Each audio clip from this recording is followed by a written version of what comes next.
Hello, everybody, and welcome to Expeditious Fool Tarot. My name's Brandon, here with the Lightworker's card pool. And today I decided to switch back up to the playing cards. And we've got the Jack of Hearts. Again, with playing cards and cardmancy, there's a bunch of different styles, a bunch of different traditions. Therefore, there's a ton of different meanings.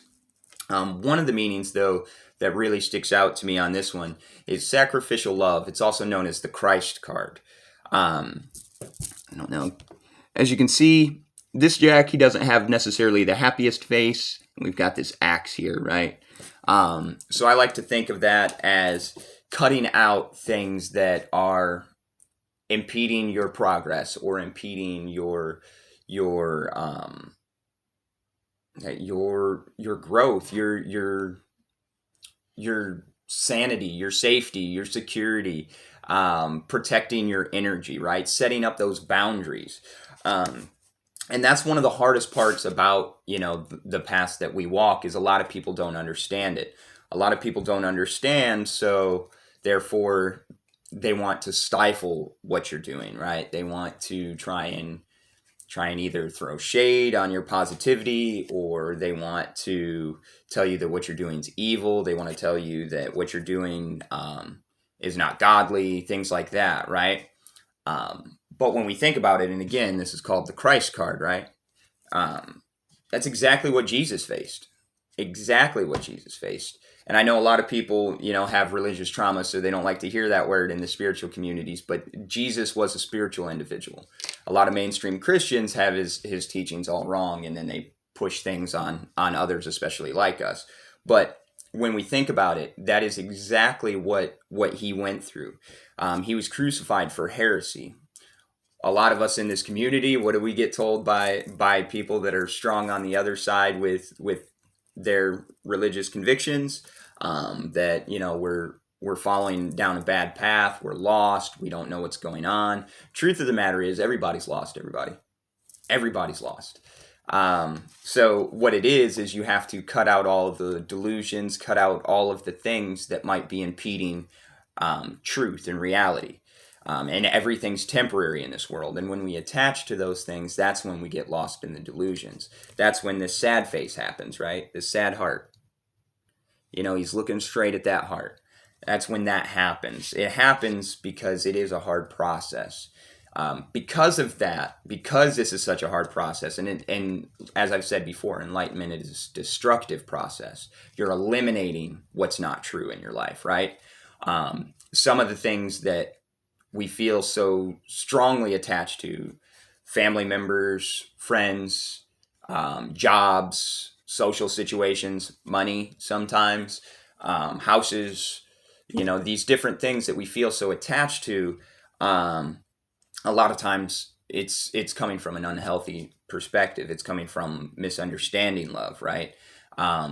So therefore we either have to set new boundaries when we make that realization, or we have to cut individuals out or not just individuals, but cut situations out. So it could be bad habits you have to cut out that you're really attached to. It could be anything like that. So we have to eliminate those things in order for us to maintain that boundary, maintain the progress that we've made, and move forward. Discipline is the only way that we achieve any goal whatsoever. And it's my personal opinion that that we're put on this earth kind of as training ground for God, different expressions of the source, right? And it seems in all of the challenges we face and the ways we have to overcome, and even the attachments that we have to get over, it seems to me that the main thing that we're here to learn is will, right? And will isn't in, you don't get to practice your will in an easy situation. You don't get to practice your will when everything's great. So people are like, why is there suffering in the world? Because we have to learn how to push on, keep positivity, and really manifest our reality in spite of all of the shittiness out there, right? So sometimes that means setting boundaries. Sometimes that means swinging the axe and cutting the things out completely.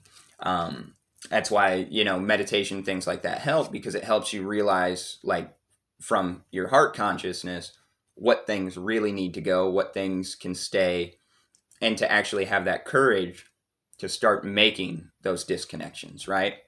That way we can grow to ultimately our higher selves. And again, it's a cyclical process. So I know it's ever changing, and people are at different levels of acceptance with this too. Like, monks, they've cut out everything. They've went away. Some of us aren't there. Some of us don't want to be there. And even the monks, they're kind of cutting out, society and everything and living a monastic life. And then some of them return to normal daily life because that's their ultimate goal. I don't know if a lot of people know, but their ultimate goal is peace in the midst of the chaos. So they're removing themselves because they know that right there, they're not at that point yet where they can have all of the same peace in the midst of the chaos, right? So that's exactly, some of the things that we have to do is we have to figure out what we do have to eliminate while we do the work. It doesn't mean that those things can't ever come back. Maybe you're addicted to, whatever the substance is or whatever, and those things need to be cut out, right? Or maybe it's just a boundary that has to be set, and so you have to temporarily take a break from people. So there's two different types, right? The addiction, chances are, if you cut it out and you haven't healed and everything, it's not like you can go back and have another drink afterwards, right?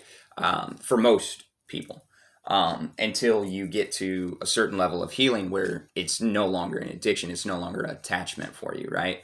And those things are so hard to get through. But that's what this card's letting us know today. It's kind of a reminder that if you've got boundaries out there that you've been pushing off, this is the time to set it up. Astrologically, I believe right now, it's definitely a time to do that. Mercury retrograde, but it's a time to set those boundaries in order for your best growth. All right, everybody, thank you for watching. Thank you so much for watching every day. If anybody feels moved to donate, that's excellent. I love that. And then I can keep doing what I do here on Instagram as well as my readings and such. If anybody wants to schedule a reading, go ahead and contact me today. I've got some availability. I also have availability throughout the week. The sooner you contact me, the more I can work with your schedule. And I always try and do that. All right. Well, thank y'all so much. Go out there and have a great day on purpose.